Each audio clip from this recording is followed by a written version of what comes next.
जो साइन होगा, जिसकी ओर मैं आप सबों का ध्यान आकर्षित करना चाह रहा हूं, वो है 1 जॉन, यूहन्ना का पहला पत्र, अध्याय 1, पद संख्या 5 से आगे के वचनों को हम लोग पढ़ेंगे और हम लोग समझने का प्रयास करेंगे कि क्या हम धोखा में हैं। आपको कई बार लगेगा कि हम मॉर्निंग प्रेयर में हर रोज जुड़ रहे हैं, चर्चेस जाते हैं हर संडे को। मेरा नाम क्रिश्चियन, मैं क्रिश्चियन हूँ, बैप्टाइज्ड हूँ, मेरा बपतिस्मा हुआ है। कलीसिया में रेगुलर मैं जाता हूँ, मेरे परिवार के लोग भी कलीसिया से जुड़े हुए हैं। कई बार आपको लगेगा कि ये सारा चीज हो रहा है रेगुलर वे में मेरा, बट क्या हम धोखे में हैं? और बाइबल इस विषय में क्या कहता है? What is spiritual dissipation?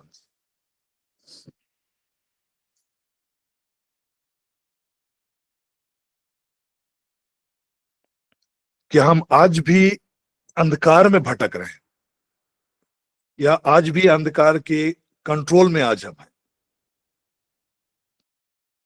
और यदि आज भी अंधकार हमें कंट्रोल कर रहा है, तो बाइबल कहता है कि हम धोखे में हैं।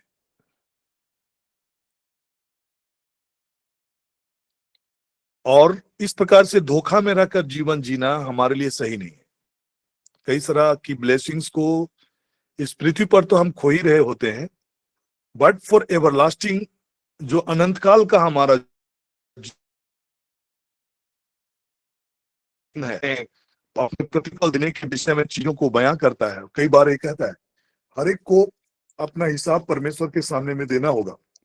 देख, मैं शीघ्र आने वाला हूं और हर एक के काम के अनुसार बदला देने के लिए प्रतिफल मेरे पास है। इस पृथ्वी पर का जीवन, जैसे कि मैं कई बार कहता हूं, अनिश्चित है। ये छाया की तरह है, घास की तरह है। आज हम हैं, कल हम रहेंगे नहीं रहेंगे, nobody nose. Life is very short. और हर एक का जन्म से पहले ही पृथ्वी पर हमारा कितना दिन का समय है वो ऑलरेडी निर्धारित है, ऑलरेडी रिकॉर्डेड। तो हम इस पृथ्वी पर हमारे जीवन को हम अंधकार के इन्फ्लुएंस या अंधकार के कंट्रोल में रखकर जी रहे हैं, या आत्मिक धोखे में जी रहे हैं, या फिर हम ऐसे जी रहे हैं जैसे कि हम परमेश्वर के प्रतिफल को पाए। पौलुस भी इस बात को लिखता है तिमोथी में, अध्याय 4, पद संख्या 7 और 8 में देखेंगे कि मैंने अपनी अच्छी दौड़, हस्ती कुश्ती लड़ी है, अपने विश्वास का अच्छा दौड़ दौड़ा है, अच्छी कुश्ती लड़ा है, ताकि मैं वह मुकुट को पाऊं जो परमेश्वर प्रभु यीशु मसीह जब प्रकट होंगे तो वो मुकुट को देगा। और ना केवल मुझे, बट उन सबों को देगा जो उसके प्रकट होने को प्रिय जानते हैं। कहने का मतलब है कि जिनके कॉन्शियस माइंड में ये चीज चलता है कि अब प्रभु का आने का समय निकट है। एक दिन हम सबों को परमेश्वर के न्यायासन के सामने में हमें खड़ा होना होगा, और हमारे हर एक भले कामों का, बुरे कामों का हमें सबको लेखा देना होगा। ये अवेयरनेस में, स्पिरिचुअल अवेयरनेस में जो भी व्यक्ति चलेगा, वो कंटिन्यू प्रार्थना करे, कंटिन्यू अपने आप को होली स्पिरिट में अपने आप को सरेंडर करेगा, कंटिन्यू अपने मन और दिमाग को, अपने हृदय को हमेशा स्पिरिचुअली अलाइनमेंट में रखने का प्रयास करेगा। वो हमेशा प्रार्थना करेगा कि प्रभु मैं आपके इच्छा के अनुसार चलूं, मेरे बोली वचन, मेरे सोच विचार आपके वचन के हिसाब से हो पिता, आपके विल और आपके पर्पस के हिसाब से हो। ऐसा करके वो कंटिन्यू प्रार्थना करेगा, कंटिन्यू आत्मिक समझ के लिए प्रार्थना करेगा कि प्रभु मेरी सहायता कीजिए, मेरी अगुवाई कीजिए। ये चीज इंडिकेट करता है कि अगर आपका प्रार्थना के प्रति आपका झुकाव है, या प्रार्थना की ओर ऑटोमेटिक आपका मन और ध्यान प्रार्थना की ओर चला जाता है जब आप अकेले में हो, और आपको हृदय में एक एक खिंचाव सा महसूस करते हैं कि आपको बाइबल पढ़ना है, प्रार्थना पढ़ना है। तब आप समझ सकते हैं कि आप ज्योति की राह पर हैं, ज्योति के मार्ग पर हैं। परमेश्वर का वचन आपको खींच रहा है, आलोकित कर रहा है, आकर्षित कर रहा है। लेकिन अगर आपको प्रार्थना करने का मन ही नहीं करता है, व्यर्थ की चीजों में आप ज्यादा ध्यान लगाते हैं, मार्केट घूमना, शॉपिंग करना, इधर उधर पार्टी में जाना। मैं नहीं कहता कि नहीं जाना चाहिए, जाना है, बट अगर इन सारे चीजों में हम केवल उलझे हुए रह रहे हैं पूरी जिंदगी भर, और कभी भी पर्सनल प्रेयर की तरफ हमको खिंचावी महसूस नहीं हो रहा है, और हम कह रहे हैं कि हम एक क्रिश्चियन है, हम एक मसीही हैं, तब यहीं पर एक सीरियस आत्म मंथन, एक गंभीर रूप से अपने आप को आकलन करने की जरूरत है कि क्या कहीं हम अंधकार के कंट्रोल में तो नहीं, उनके इन्फ्लुएंस में तो नहीं है, उनके प्रभाव में तो नहीं है, उनके वश में तो नहीं है। और यही डिसेप्शन में आज बहुत सारे मसीह लोग चल रहे हैं।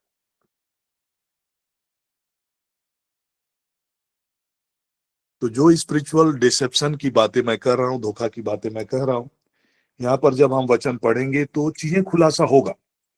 और हम जो वचन पढ़ रहे हैं यह यूहन्ना की पहली पत्री है, संत यूहन्ना का पहला पत्र है, अध्याय 1 पद संख्या 5 का वचन।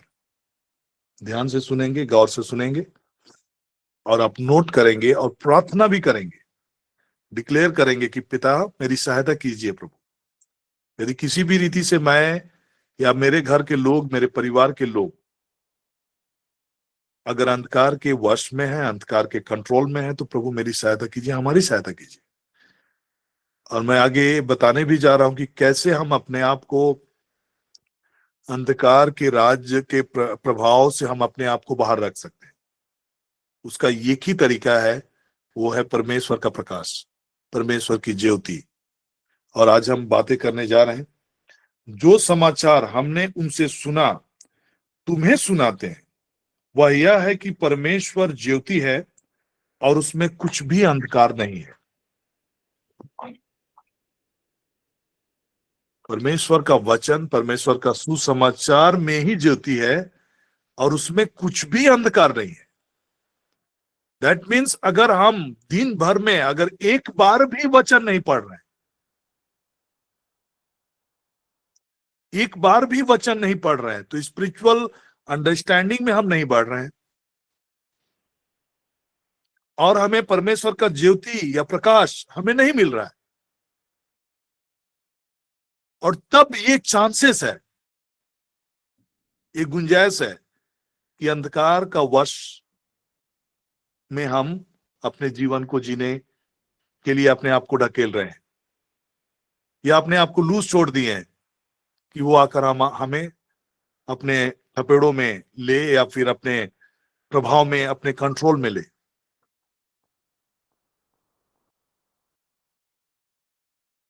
इतना busy life, there is no time to read the word. परमेश्वर के वचन को पढ़ने का कोई खिंचाव ही नहीं है। आधा घंटा भी समय हम निकाल नहीं पा रहे हैं परमेश्वर के वचन को पढ़ने के लिए।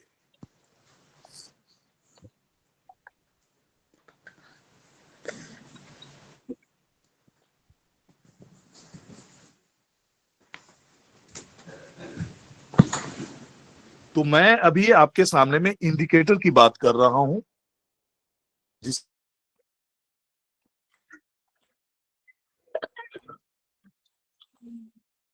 ठीक है।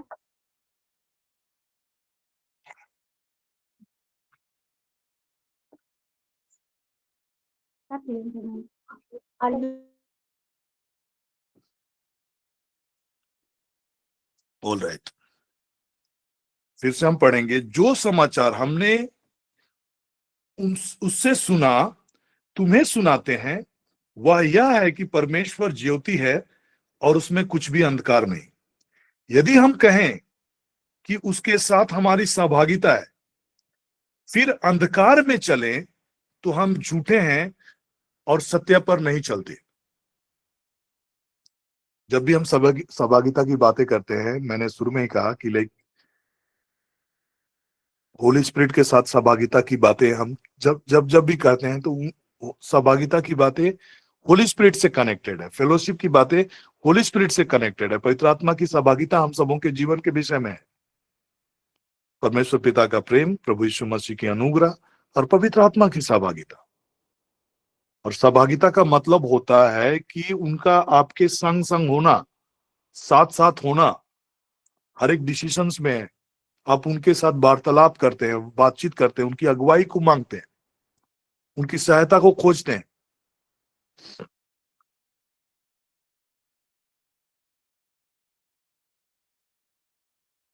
यदि हम कहें कि उनके साथ हमारी सहभागिता है फिर अंधकार में चले, तो हम झूठे हैं और सत्य पर नहीं चलते। दैट मीन्स अगर होली स्पिरिट की अगुवाई हम मांगते नहीं है, लेकिन ये सोचते हैं कि होली स्पिरिट हमारे संग है, बट हम उसी के साथ कनेक्टेड नहीं होते, उसकी अगुवाई पर नहीं चलते, उनको नहीं पुकारते, उनको ये नहीं बोलते कि प्रभु आप मेरा स्पिरिचुअल आइज को ओपन करिए, मुझे समझ दीजिए, सही दिशा की ओर मैं चल सकूं, आपके विल पर्पस की बातों की ओर हम चल सकें।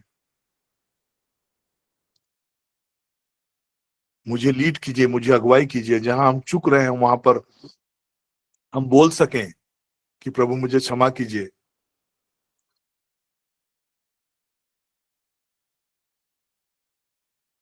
और ये कंटिन्यू आप प्रार्थना करते हैं।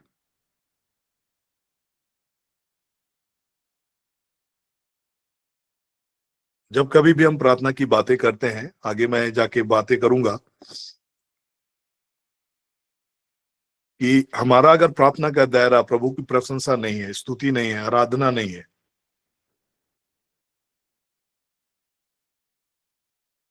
और हम प्रार्थना इसलिए कर रहे हैं कि प्रभु ये चाहिए, वो चाहिए, ये जरूरत है, इसी के लिए केवल प्रभु को हम अगर खोज रहे होते हैं, तो आगे हम देखेंगे कि वो क्या हम धोखे में हैं या फिर क्या हम अंधकार के कंट्रोल में हैं। बाइबल कहता है कि परमेश्वर का धन्यवाद करो क्योंकि वह हमें अंधकार के वश से छुड़ाकर, अंधकार के राज से छुड़ाकर अपने प्रिय पुत्र के राज में प्रवेश कराया है। There are two type of kingdoms operate करता है सेम टाइम में, एक अंधकार का राज और एक परमेश्वर का राज।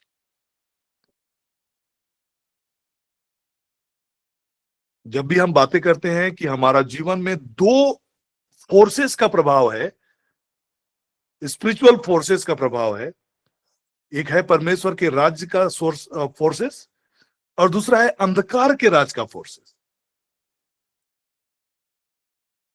तो किसके प्रभाव से हम प्रभावित हैं, किस कौन सा फोर्सेस हमें कंट्रोल कर रहा है?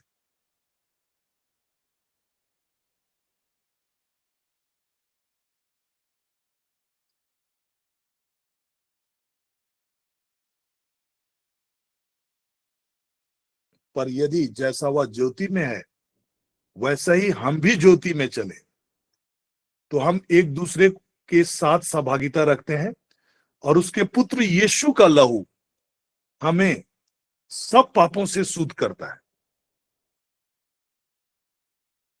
कब हम फॉरगिवनेस में रहते हैं, कब हम क्षमा किए जाते हैं, जब हमारे अंदर में एक इच्छा दौड़ती है कि हम परमेश्वर की इच्छा के हिसाब से हम जिंदगी को जिएंगे। अगर हम अपने अभिलाषाओं में रहेंगे, फिर प्रभु मुझे क्षमा कीजिए, फिर उसी में गिरेंगे, फिर प्रभु क्षमा कीजिए, एक इच्छा नहीं होता है कि हम पाप के जीवन से हम ऊपर उठे और प्रभु के साथ चले। इसलिए हम क्षमा मांग ले रहे हैं, कहीं डर है कि पाप की दशा में रहे, कुछ दुर्गति मेरे जीवन में ना हो।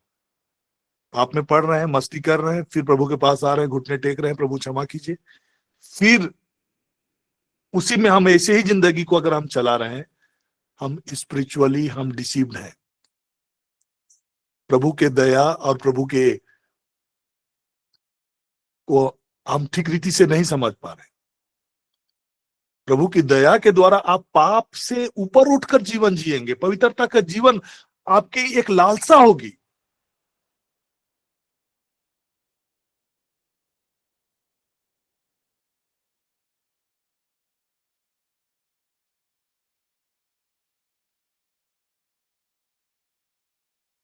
प्रभु के दया के आड़ में हम जैसे मर्जी वैसे जिंदगी नहीं जी सकते हैं, पाप की दशा में रहकर जिंदगी नहीं जी सकते हैं। पूरे वचन को अगर आप पढ़ेंगे, पूरे चैप्टर में अगर आप पहला चैप्टर दूसरा चैप्टर पढ़ेंगे, तो वचन में कई जगह लिखता है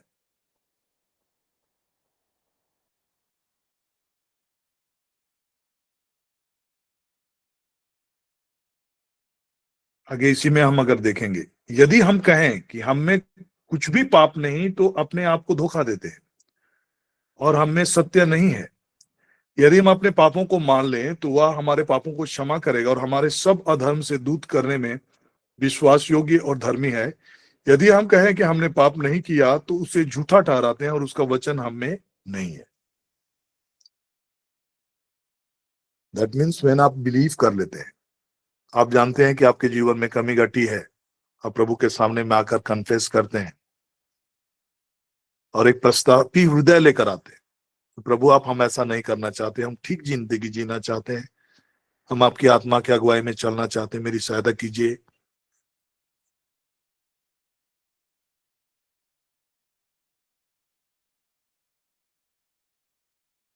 तो ये बल और ये इच्छा तब जागृत होगा जब आप वचन पढ़ना शुरू करेंगे। वचन नहीं पढ़ेंगे, आत्मिक रूप से आप हमेशा कमजोर रहेंगे। अगर आप हमेशा पाप की ओर आपका ध्यान जाता है या फिर आप कमजोर पड़ जाते हैं, कहीं भी किसी से किसी प्रकार की चीजों आपके जीवन को प्रभावित कर रहा है और आप अपने कोई बुरे लत में फंसे हुए हैं, चाहे वो शराब का लत हो, चाहे वो अन्य लत हो, तो ये एक चीज उसका आपके जीवन में आप अगर एक चीज करना शुरू करेंगे, वचन को पढ़ना शुरू करेंगे और होली स्पिरिट की सहायता के लिए आप बोलना शुरू करेंगे, आपका जीवन बदलना शुरू हो जाएगा।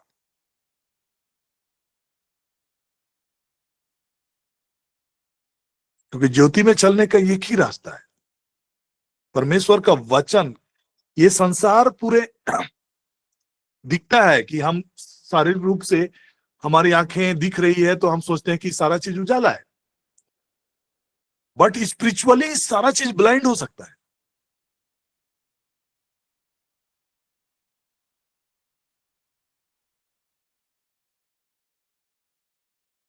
और स्पिरिचुअली आत्मिक रूप से हम धोखे में रह सकते हैं। तो केवल परमेश्वर का वचन ही है जो आपको उजाला दे सकता है और आपको आत्मिक समझ दे सकता है। तेरा वचन मेरे पांव के लिए दीपक है और मेरे मार्ग के लिए उजियाला है। तेरे वचनों के खुलने से प्रकाश मिलता है। तेरे वचनों के खुलने से प्रकाश मिलता है, जिससे भले लोग समझ प्राप्त करते हैं।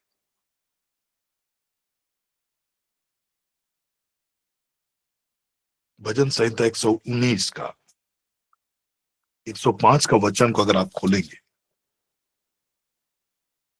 तो वचन लिखता है कि परमेश्वर का वचन ही मेरे मार्ग के लिए दीपक,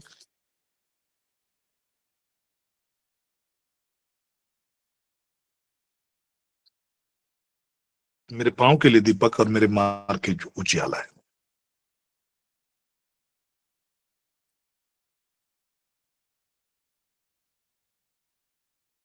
अगर आप वचन नहीं पढ़ रहे हैं,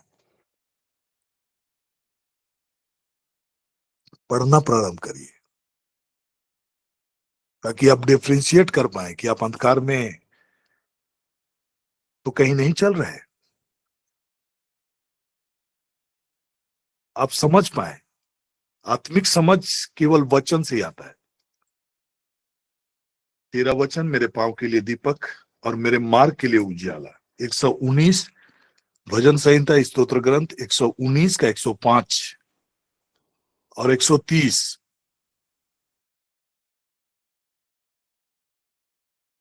उसी है।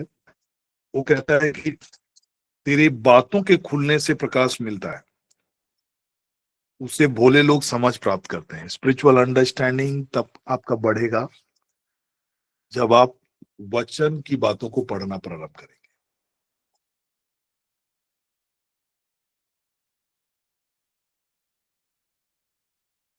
तीन चीज जिसके द्वारा हम समझ सकते हैं कि क्या आज भी हमारे जीवन में अंधकार की चीजें का प्रभाव या वश हमारे जीवन पर है। और पहला यूहन्ना का ही अध्याय 1 अध्याय 2 पद संख्या 16 का वचन को हम पढ़ेंगे।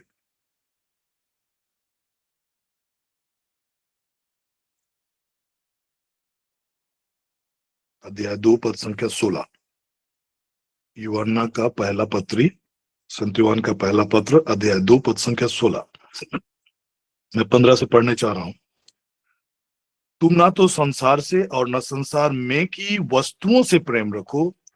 यदि कोई संसार से प्रेम रखता है तो उसमें पिता का प्रेम नहीं है। क्योंकि जो कुछ संसार में है अर्थात शरीर की अभिलाषा, गलाती 5:19 में शरीर के काम के विषय में लिखा है, व्यभिचार, अशुद्धता, लंपटता, जादू टोना, मूर्ति पूजा, ईर्ष्या, द्वेष, क्रोध, मतवालापन, रंगरेलियां।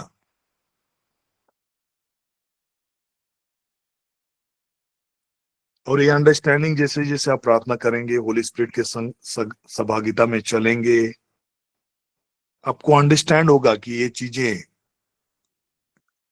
कैसे आपको स्पिरिचुअली डैमेज कर रहा है। शरीर की अभिलाषा, आंखों की अभिलाषा और जीविका का घमंड,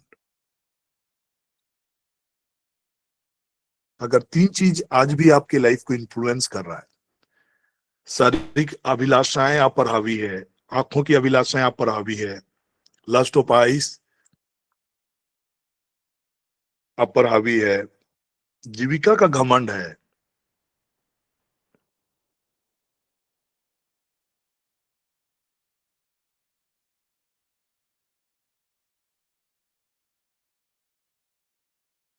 तो कहीं ना कहीं वी नीड टू प्रे।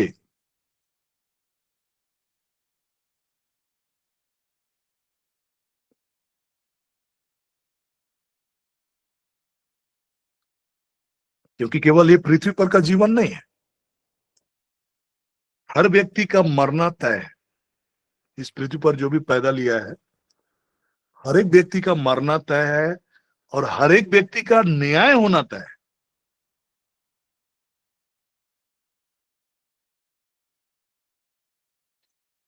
इसीलिए अगर हम स्पिरिचुअली अगर धोखे में अगर रहकर जिंदगी को जी रहे हैं और जैसा मर्जी वैसा शरीर की अभिलाषाओं के हिसाब से भी जी रहे हैं तो चलेगा, आंखों की अभिलाषाएं भी हम पर हावी है तो चलेगा, और अगर जीविका का घमंड में भी हम फूले हुए हैं तो भी चलेगा, अगर ऐसा सोच रहे हैं और इसका अगर हम निदान नहीं कर रहे हैं।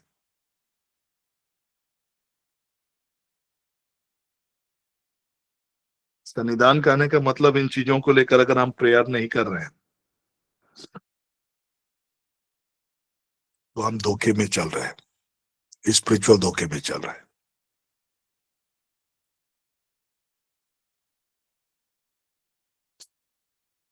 बाइबल कहता है 9:27 में, जैसा मनुष्यों के लिए एक बार मरना उसके बाद न्याय का होना नियुक्त है,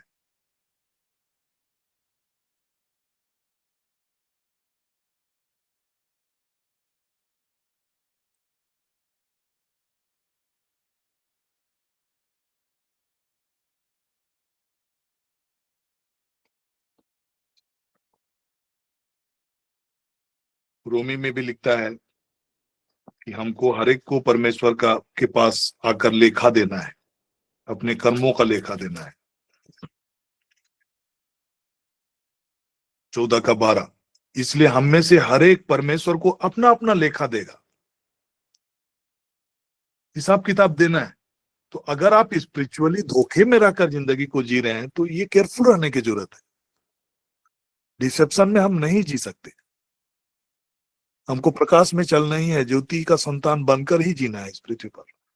जब हम ये जान चुके हैं कि प्रभु यीशु मसीह के लहू के द्वारा हम छुड़ाए गए हैं, हम खरीदे गए हैं, परचेस्ड हैं, डिक्लेयर्ड करते हैं, और परमेश्वर ने हमें अंधकार के राज से निकाला है,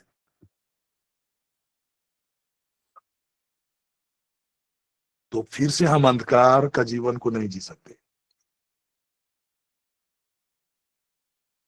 we need to pray for this. और ये चीजें, एक ही चीज से आपका समाधान होगा, वो है वचन का अध्ययन। वचन का अध्ययन अगर आप करेंगे, रेगुलर रीति से करेंगे, होली स्पिरिट आपके जीवन में काम करना शुरू करेगा। वचन पढ़ेंगे, होली स्पिरिट काम करेगा। वचन नहीं पढ़ेंगे, होली स्पिरिट का आपके जीवन में काम करने के लिए कुछ भी नहीं है।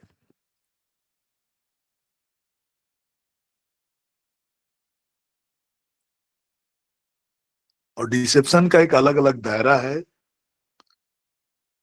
और कैसे लोग डिसीव होते हैं उसका एक बड़ा, आज यहाँ पर संभव नहीं है, बट मैं ब्रीफली बताना चाह रहा हूँ। हमारे पूर्वजों से चले आ रहे बहुत सारे रीति रिवाज, संस्कृति, ये डिसेप्शन का एक मेजर ये है। कई ऐसी संस्कृति हैं जो कि परमेश्वर के वचन का कटाक्ष करता है, परमेश्वर के वचन का विरोध में है। लेकिन चूंकि वो संस्कृति है, हमारे पूर्वजों से चला आ रहा है, हम उसको मान के चल रहे हैं कि ये सही है। और वचन का खिलाफ भी होने के बावजूद वो हमारे जीवन का पार्ट बना हुआ है। हमारे शादी ब्याह, हमारा समाज के हर एक गतिविधियों में वो हमारा एक हिस्सा बना हुआ है, क्योंकि वो एक संस्कृति का पार्ट है। और संस्कृति के जरिए, कल्चर के जरिए डिसेप्शन हम पर हावी है और हम अवेयर नहीं है। कई फिलोसॉफीज, कई थियोलॉजीज, कई सिद्धांत, जैसे डार्विनवाद का सिद्धांत या कई सिद्धांत, ये मैं एक किसी एक को नहीं बता ये करना चाह रहा हूं, बट कई ऐसी मान्यताएं, कई ऐसे ह्यूमन आइडियाज, थियोलॉजीज, फिलोसॉफी डिसेप्शन का एक मेजर पार्ट है।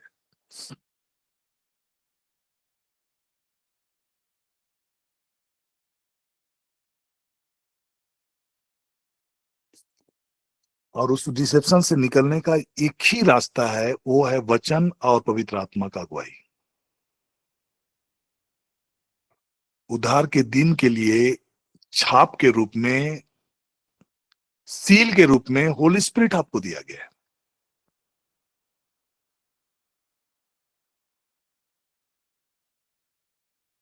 मददगार के रूप में होली स्पिरिट आपको दिया गया है।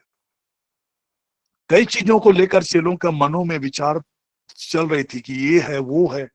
प्रभु यीशु मसीह के स्वर्गरोहण से पहले उनकी अंतिम बातों पर आप फोकस करेंगे तो एक ही चीज पे प्रभु यीशु मसीह ने फोकस किया कि पवित्र आत्मा आएगा और तुम सामर्थ को पाओगे, सारे यरूशलेम, यहूदिया, समारिया और जगत के कोने कोने में मेरे साक्षी बनोगे। एक ही चीज पर उन्होंने फोकस होने के लिए कहा। और कई बार जब अंत के समय में जब अपने चेलों को शिक्षा दे रहे थे, उन्होंने कहा कि मैं पिता से प्रार्थना करूंगा और वो तुम्हें एक सहायक देगा जो सदा तुम्हारे संग रहेगा।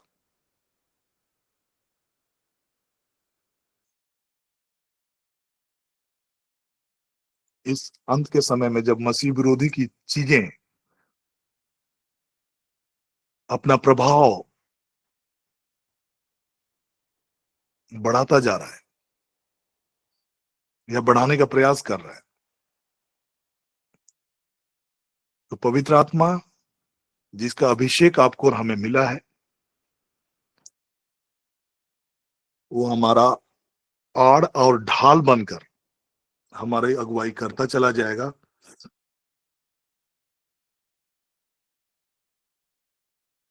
तो आज से मैं सबों से रिक्वेस्ट करता हूं कि अगर आपने कभी भी अपना एक नियमित बाइबल अध्ययन का समय को नहीं रखा है, प्रार्थना का समय को नहीं रखा है, आराधना का समय को नहीं रखा है, then this is a serious matter. पृथ्वी की चीजें यहीं छोड़ के चले जाइएगा, आपका घर द्वार यहीं छोड़ के चले जाइएगा, बैंक बैलेंस करोड़ों का हो यहीं रहेगा।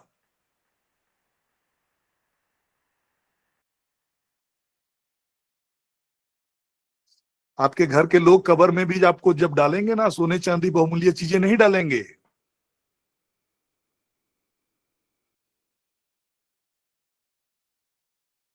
सब छूटेगा यहाँ पर। और फिजिकल डेथ जिंदगी का आखिरी नहीं है। मृत्यु is not a cessation of life.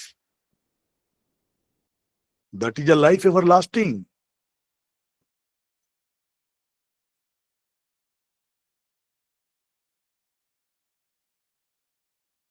हम क्षणिक जीवन से हम परमानेंट जीवन की ओर मूव करते हैं।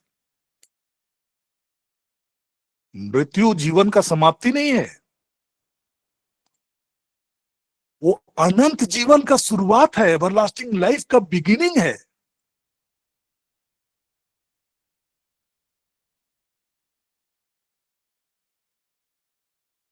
Death is not the end of life. Death is the beginning of everlasting life.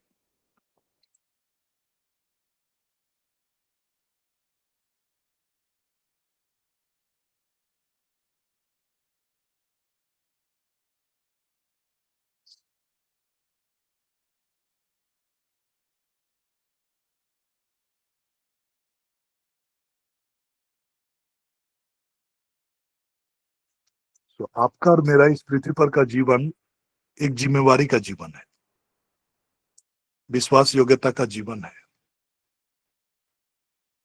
और इस विश्वास योग्यता का जीवन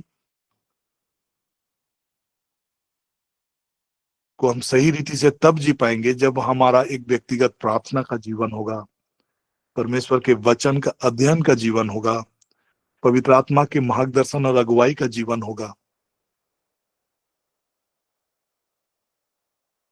जब परमेश्वर का वचन आपके पांव का दीपक और आपका मार्ग का उजियाला ठहरेगा। और परमेश्वर के वचन से ऊपर कुछ भी नहीं है। आदि में वचन था, आदि में शब्द था, आदि में वचन था, वचन परमेश्वर के साथ था और वचन परमेश्वर था। यही आदि में परमेश्वर के साथ था। सब कुछ उसी के द्वारा उत्पन्न हुआ और जो कुछ भी उत्पन्न हुआ उसमें से कोई भी वस्तु उसके बिना उत्पन्न नहीं हुई। उसमें जीवन था और वह जीवन मनुष्यों का ज्योति था।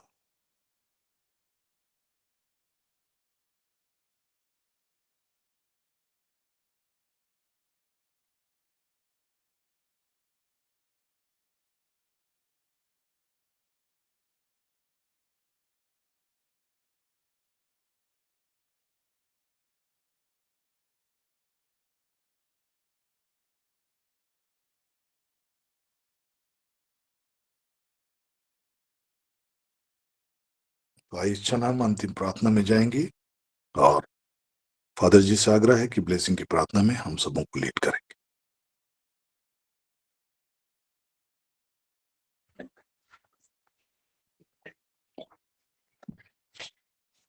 धन्यवाद के साथ में बड़े आदर और महिमा पिता अब्बा परमेश्वर हम तुझे अर्पित करते हैं। प्रभु तूने कहा है ये जीवन अनंत जीवन का मार्ग तूने हमें दिया है, यही कहते हुए कि मैं इसलिए आया हूँ कि तुम्हें परिपूर्णता का जीवन प्राप्त हो जाए। अभी तक का हमारा जीवन शायद हो सकता है परिपूर्णता का जीवन नहीं है, लेकिन वो प्रभु हम लोगों के लिए एक आशा, भरोसा और विश्वास हम सबों को प्रदान किए हैं।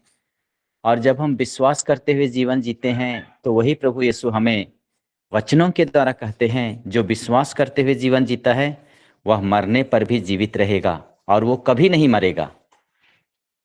जिसके बारे में प्रभु ने कहा है, देखो मैं मर गया था और जी उठा हूँ और फिर कभी नहीं मरूंगा।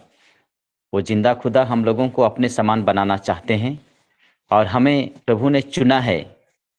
दुनिया में बहुत सारे लोगों के बीच में से कुछ एक लोगों को चुना है और त्रित्वमय ईश्वर पिता व परमेश्वर सदैव हम लोगों की मदद करते हैं अपने आत्मा को भेज करके। तो आइए हम जिस तरह से वचन के माध्यम से हमने सुना है कि वह ईश्वरीय वचन शब्द ने शरीर धारण किया और स्वयं हमारे बीच में निवास किया, वो स्वयं प्रभु यीशु है। और हमारा विश्वास और दिनों दिन गहरा होता जाए और हम उस चट्टान में बने हुए घर की तरह हो जाएं। जब हमारे जीवन में आंधी, तूफान, दुख, तकलीफ, समस्या आने पर भी वो घर नहीं ढसता है। और ऐसे विश्वास को प्रभु कहते हैं बुद्धिमान मनुष्य।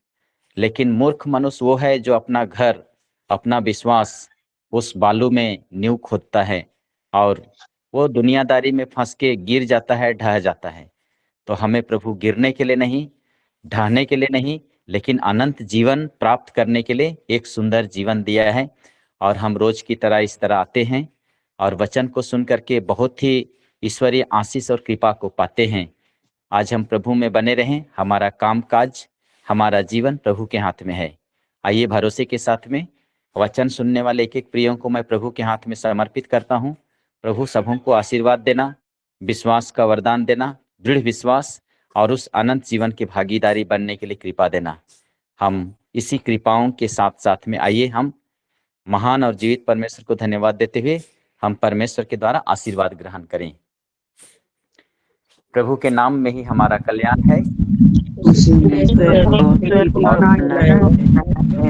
प्रभु आप लोगों के साथ हो।